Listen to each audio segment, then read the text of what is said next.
Halo semuanya, pada kesempatan kali ini kami akan menjelaskan atau mempresentasikan mengenai analisa routing loop pada OSPF.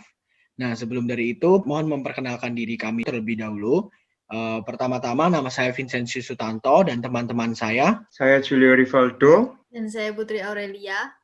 Dan kami merupakan kelompok dari kelas LA20 Computer Network, Bina Nusantara University at Malang. Oke, saya akan menjelaskan singkat mengenai learning objektif pada kesempatan kali ini. Yang pertama adalah memahami tipe konfigurasi jaringan atau routing untuk melakukan suatu komunikasi, memahami bagaimana loops dapat terjadi, memahami cara mencegah loops pada routing dinamis, memahami distance vector protocol dan link state protocol, dan yang terakhir adalah memahami routing OSPF itu sendiri. Dan untuk mengawalinya, saya akan membahas sedikit mengenai routing. Nah, dalam membangun sebuah jaringan itu berhubungan erat dengan yang namanya OSI layer. Nah, seperti yang kita ketahui bersama, OSI layer itu terdapat beberapa layer di dalamnya. Namun pada kesempatan kali ini kita itu tidak banyak membahas secara mendetail mengenai OSI layer itu tersendiri. Secara garis besar, OSI layer itu merupakan suatu model arsitektur untuk membangun jaringan. Dan routing itu merupakan salah satu konfigurasi jaringan untuk membangun komunikasi pada layer 3. Dan routing ini sendiri itu dibedakan menjadi dua, yaitu routing statis yang dilakukan secara manual dan routing dinamis yang dilakukan secara otomatis untuk melakukan konfigurasi. Dan selanjutnya perbedaan antara routing statis dan dinamis. Kalau routing statis itu konfigurasi table routing itu dilakukan manual oleh network administrator. Network administrator itu merupakan seseorang yang bertugas untuk membangun suatu jaringan itu sendiri.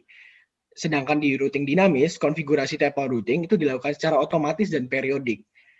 Konfigurasi periodik ini akan merubah informasi itu secara otomatis. Contohnya adalah RIP, IGRP, dan OSPF. Nah, pada routing statis itu perubahan dilakukan secara manual dan dinamis itu perubahan berasal dari konfigurasi otomatis. Perubahan yang dimaksudkan adalah perubahan topologi. Untuk routing statis sendiri itu digunakan pada area kecil, sedangkan routing dinamis itu digunakan pada area kecil sampai besar. Dan pada routing statis itu tidak terdapat looping. Dan routing dinamis itu dapat terjadinya looping. Untuk routing statis, routing statis itu sangat cocok digunakan di area kecil karena tidak menghasilkan bandwidth yang besar, teman-teman. Nah, static route ini itu memiliki keunggulan untuk menghemat bandwidth jaringan. Karena static route sendiri itu tidak membangkitkan traffic route update untuk memberikan informasi perubahan rute yang berlaku ke router-router lain. Kemudian network administrator itu sangat perlu mengetahui table routing secara keseluruhan. Network administrator ini perlu mengetahui seluruh informasi mengenai jaringan tersebut. Karena dalam membangun suatu jaringan itu perlu dilakukan secara persatu mengikuti topologi jaringan secara manual gitu, teman. Harus secara runtut seperti itu. Dan pada routing statis sendiri itu apabila terjadi kerusakan interface, maka seluruh jaringan itu akan terhenti dan tidak dapat berkomunikasi satu sama lain. Seperti itu. Dan selanjutnya? Oke, selanjutnya ada routing dinamis. Routing dinamis ini merupakan konfigurasi rute yang dilakukan secara otomatis. Berbeda dari routing statis yang tadi sudah dijelaskan, routing dinamis ini lebih cocok digunakan pada area yang berskala besar, karena forwarding table-nya dapat dilakukan secara otomatis. Network administrator juga nggak perlu mengetahui topologi seluruh jaringan. Terus kemudian dengan adanya routing dinamis ini, kelemahannya dapat terjadi loops karena terdapat pertukaran informasi pada forwarding table. Informasi tersebut akan disimpan pada table routing yang dapat digunakan untuk mengetahui rute dari table tersebut. Jadi kemana table tersebut akan diteruskan. Kemudian pada routing dinamis ini dibagi menjadi distance vector protocol dan link state protocol. Pertukaran informasi pada routing dinamis ini disebut convergence. Oke, yang pertama ada distance vector protocol. Ini merupakan algoritma dari Bellman-Ford, di mana protokol ini digunakan untuk melakukan broadcast routing table yang dimiliki oleh setiap interface router. Routing update yang terjadi itu dapat secara periodik memberikan informasi mengenai nomor subnet dan metrik. Sebagai tambahan untuk metrik itu berkaitan dengan jumlah hop. Terus kemudian waktu konvergensi yang lambat dapat menimbulkan routing loop. Ini karena waktu convergence ini disebabkan oleh loop avoidance. Jadi, selain memberikan informasi, pada convergence ini akan terjadi penambahan fitur seperti router poisoning dan split horizon. Terus selanjutnya ada link state routing. Nah, berbeda dari yang tadi, link state routing ini merupakan algoritma yang ditemukan oleh Dijkstra dan menggunakan algoritma SPF atau shortest path first. Nah, seperti namanya, SPF ini akan melakukan kalkulasi rute terbaik, jadi akan mencari jalur yang terpendek. Database yang berisi informasi mengenai rute antar router akan dikelola menggunakan algoritma SPF ini dan menghasilkan LSDB. LSDB itu merupakan link state database. Kemudian, link state routing ini membutuhkan memori yang lebih besar karena router akan menyimpan database topologi setiap router neighbor dan melakukan perhitungan metrik atau cost secara keseluruhan untuk dijadikan sebagai tree. Jadi, proses ini kemudian akan digunakan pada algoritma SPF.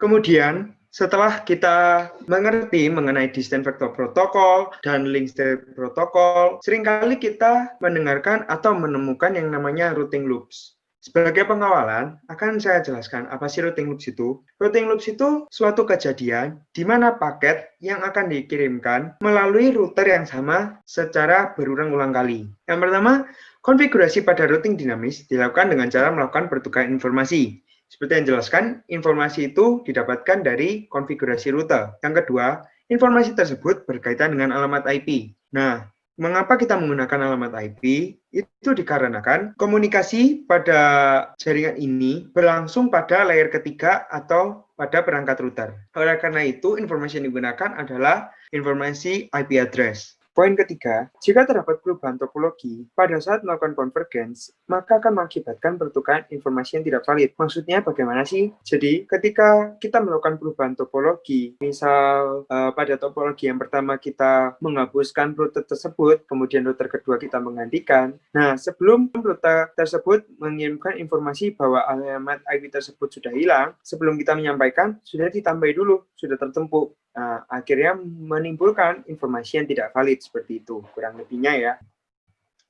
Nah, di sini problemnya. Update topologi pada routing statis tidak akan menimbulkan routing loops karena network administrator yang akan melakukan update. Nah, update tersebut merupakan update informasi jaringan. Jadi, network administrator akan mengetahui IP mana yang akan dilewati dan lain-lain. Kemudian, bagaimana dengan routing dinamis? Nah, di situ masalahnya. Routing dinamis melakukan update topologi dengan perubahan database pada router. Faktanya, melakukan pertukaran informasi atau convergence itu membutuhkan waktu. Cara kita mencegah yaitu dengan menggunakan protokol OSPF. OSPF merupakan salah satu protokol routing jaringan IP dengan Interior Gateway Protocol atau IGP. Nah, mengapa saya bilang salah satu? Karena yang lain ada yang namanya Exterior Gateway Protocol, tapi tidak akan saya bahas kali ini. Kedua, topologi komunikasi berdasarkan area. Karena di OSPF terdapat dua area, dapat intra-area dan inter-area. Jadi OSPF ini bergerak berdasarkan area-area, backbone area, dan non-backbone area. Poin ketiga, komunikasi inter-area menggunakan ABR. ABR itu singkatan dari Area Border Router. Dan ABR ini salah satu router yang memiliki keunikan tersendiri. Dan keempat, informasi berupa LSA atau Link State Advertisement yang kemudian akan dijadikan sebagai Link State Database. Jadi Link State Database itu berupa LSA. Nah, LSA itu terdapat banyak macam, tapi yang akan saya bahas hanya 3 macam. Yang tipe pertama dan tipe kedua digunakan dalam intra-area, dan tipe ketiga digunakan dalam inter-area. Karena tipe ketiga ini juga disebut sebagai LSA summary. Inter-area ini merupakan komunikasi per area untuk mencegah loops dengan menggunakan sifat algoritma SPF. Maksudnya, kita akan mencegah loops yang terjadi di inter-area dengan algoritma SPF. Nah, algoritma SPF ini dapat mencegah loops karena memiliki sifat convergence yang cepat. Artinya pada saat melakukan informasi, tidak perlu menambahkan fitur tambahan seperti Distant Vector Protocol seperti Split Horizon atau Route Positioning. Yang kedua, melakukan kalkulasi tree keseluruhan topologi sehingga tidak ada loops. Nah, SPF ini melakukan kalkulasi tree terlebih dahulu. Jadi kalkulasi tersebut untuk menentukan rute mana yang akan dilewati sehingga tidak menyebabkan area dilewati berkali-kali, router yang dilewati berkali-kali. Kemudian ada yang namanya inter-area. Inter-area merupakan komunikasi yang dilakukan oleh area yang berbeda, seperti area 1 dan area 2. Nah, uniknya, area 1 dan area 2 ini harus melewati area 0 atau backbone area. Nah, untuk melakukan komunikasi inter-area, seperti yang saya katakan, untuk daerah yang non-backbone area seperti area 1 dan 2, memerlukan yang namanya ABR atau area border router. Poin ketiga, untuk dapat mengirim dan menerima LSA pada area 0 terdapat 3 aturan menurut Peter Lapukov. Nah, apa sih aturan itu? Yang pertama, ABR merupakan router yang menghubungkan satu area dengan area lainnya. ABR merupakan router yang menghubungkan area 0 dan area lainnya. Seperti itu. Jadi, hanya ABR yang dapat menghasilkan summary atau type tree dan melakukan forward ke area lainnya yang terhubung. Seperti topologi di sebelah, yang dapat disebutkan ABR adalah R1 dan R3, karena R1 menghubungkan area 1 dan area 0, dan R3 menghubungkan area 2 dengan area 0, seperti itu. Poin kedua, ABR hanya akan mendapatkan LSA summary atau LSA type tree hanya dari area 0 atau backbone area. Artinya, LSA summary hanya dapat diterima apabila pada kedua area saling bertukar informasi atau memiliki file adjacency. Nah, pada area tersebut dapat saya contohkan seperti LSA dari area 2, itu merupakan LSA type 1, di mana akan dikirimkan melalui R3, yang kemudian akan diolah menjadi LSA type 3 atau summary LSA, yang akan diteruskan ke R1 dan dikalkulasikan pada area 1. Seperti itu. Nah, pada poin ketiga, ABR akan menerima dan menggunakan LSA summary dari non-backbone area apabila LSA tidak memiliki full adjacency, sehingga summary yang terdapat di ABR tidak terjadi loop. Misalnya nih, R4 dibuat sebagai ABR. Nah, tetapi sebagai yang kita tahu, tidak ada hubungan langsung dengan R2. Tetapi, R4 yang sudah dijadikan sebagai ABR akan membuat LSA summary, yang akhirnya dikirimkan R1, tetapi tidak akan digunakan, karena R4 tidak memiliki hubungan langsung dengan area 0 atau area backbone. Kita akan sampai ke penghujung, yaitu kesimpulan. Pada presentasi kami hari ini, ada 4 kesimpulan yang saya ambil, atau kami ambil. Yaitu yang pertama, melakukan komunikasi pada area skala besar akan dianjurkan dengan menggunakan routing dinamis, karena network administrator tidak memerlukan pengetahuan seluruhnya. Seperti itu. Kemudian poin kedua, routing dinamis rentan loops karena pada saat melakukan konvergen.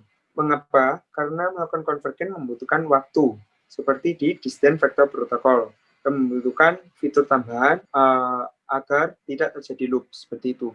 OSPF salah satu protokol yang bebas loop secara alami. OSPF merupakan topologi yang dibuat atau protokol yang dimiliki. Protokol OSPF dibuat agar tidak terjadi loops pada jaringan yang dibuat.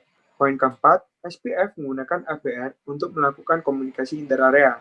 Seperti yang kita ketahui, dalam melakukan interarea, itu merupakan distant vector protocol. Jadi akan kita gunakan ABR dengan 3 aturan tersebut agar tidak terjadi suatu looping. Nah, daftar pustakanya bisa dibaca sendiri, dan kita sudah sampai ke penghujung presentasi.